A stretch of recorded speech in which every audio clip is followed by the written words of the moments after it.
చిక్కుడుకాయలు పాలకూరతో చేసిన పులావ్ అయితే చాలా టేస్టీగా వచ్చింది. ఇవి మన విశాఖపట్నం రైతు బజార్లో దొరికే పొడుగు చిక్కుడుకాయలు.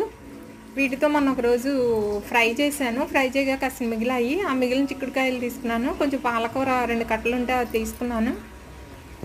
2 ఉల్లిపాయలు, ఆ పట్టినే ఉల్లిపాయల పలానా 2 ఉల్లిపాయలు వేసాను. ఒక ఉల్లిపాయ అయితే సన్నగా తరిగి బ్రౌన్గా వేయించి తీసుకున్నాను.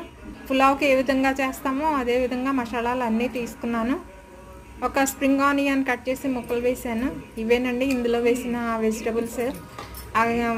చాలా టేస్టీగా వచ్చిందండి. చాలా హెల్దీ కూడా కదా. గ్రీన్ వెజిటబుల్తో చేసుకున్న పులావ్ కదా. నార్మల్ రైస్తో చేసినా కానీ బిర్యానీ రైస్తో చేసిన టేస్ట్ వచ్చింది.